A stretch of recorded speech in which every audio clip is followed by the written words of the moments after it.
Greenland কিনতে চান Trump, কিন্তু কেন তিনি গ্রিনল্যান্ড কিনতে চান? গ্রিনল্যান্ডের প্রতি এত আগ্রহ কেন ট্রাম্পের?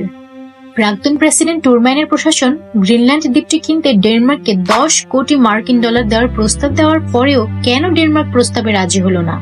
কি আছে এই গ্রিনল্যান্ডে? এই সব প্রশ্নের উত্তর মিলবে আজকের এই ভিডিও থেকে। তার আগে আমার চ্যানেলে যারা নতুন, অনুরোধ করব সাবস্ক্রাইব করে পাশে থাকবেন, যাতে আমার তথ্যময় ভিডিও থেকে আপনিও পৌঁছতে পারেন বিশ্বের গভীরে।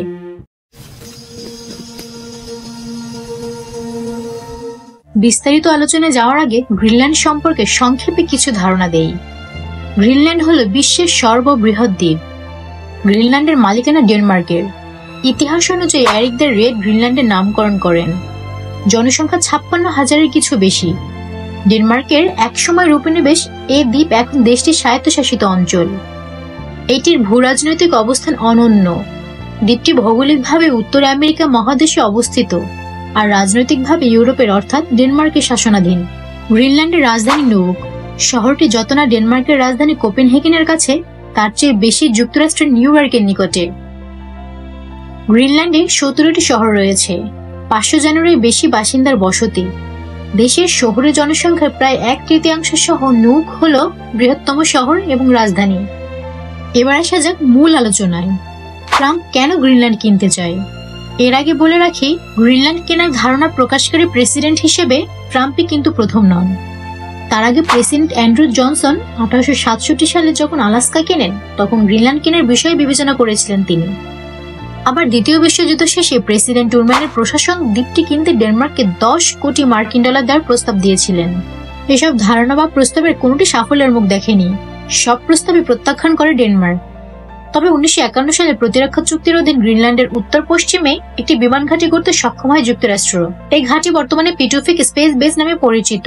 এটি মস্কো ও নিউ ইয়র্কের মাঝামাঝি অবস্থিত, আর তা মার্কিন সশস্ত্র বাহিনীর সর্ব উত্তরের ঘাঁটি। ড্যানিশ ইনস্টিটিউট ফর ইন্টারন্যাশনাল স্টাডিজের জ্যেষ্ঠ গবেষক অ্যালব্রেক্ট প্রাঙ্গাত বলেন, যুক্তরাষ্ট্রের নিরাপত্তার জন্য দীর্ঘদিন ধরেই গ্রিনল্যান্ডের মালিকানাকে গুরুত্বপূর্ণ হিসেবে দেখা হয়।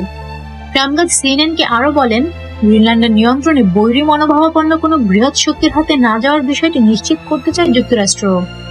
কেননা দ্বীপটি যুক্তরাষ্ট্রের আক্রমণ চালানোর ক্ষেত্রে গুরুত্বপূর্ণ একটি স্থান হিসেবে ব্যবহৃত হতে পারে, বিশেষ করে রাশিয়া থেকে হামলা ঠেকানোর ক্ষেত্রে। জাহাজ চলাচলের পথ the north West passage Greenland উপকূল হয়ে গেছে, আর এই দ্বীপ কৌশলগত সামুদ্রিক এলাকা গ্রিনল্যান্ড আইসল্যান্ডের যুক্তরাজ্যের অংশ। রয়্যাল হলো ইউনিভার্সিটি অফ লন্ডনের ভূরাজনৈতিক অধ্যাপক ক্লাউস ডটস বলেন, ট্রাম্পের কাছে গ্রিনল্যান্ড আরও আকর্ষণীয় হওয়ার কারণ হতে পারে দ্বীপটির প্রাকৃতিক সম্পদের মজুদ। পৃথিবীর বিরল কিছু ধাতু পাওয়া যায় এই দ্বীপে। প্রাকৃতিক সম্পদের মধ্যে রয়েছে দস্তা, সিসা, লোহা অ্যাক্রিলিক, কয়লা, মলিবডেনাম, সোনা, প্লাটিনাম, ইউরেনিয়াম, জলবিদ্যুৎ এবং মাছ। তিনি আরো বলেন, আর্কটিকের বরফ গলছে এবং এটি একটি সুযোগ হয়ে উঠতে পারে। কেমন সুযোগ সেটা আরেকটু বুঝিয়ে বলি। কারণ বরফ গলতে থাকলে গ্রিনল্যান্ড থেকে প্রাকৃতিক সম্পদের আহরণ খুব সহজতর হয়ে যাবে। গ্রিনল্যান্ড কেনার আকাঙ্ক্ষার বাস্তব রূপের প্রতিফলন কিভাবে ঘটাবে তা এখন স্পষ্ট নয়। এটা হতে পারে শুধু ট্রাম্পের সাহসিকতা প্রদর্শন, কিছু পাওয়ার হুমকি, নাকি প্রকৃতি এমন কিছু যা তিনি বাস্তবে ঘটাতে চান।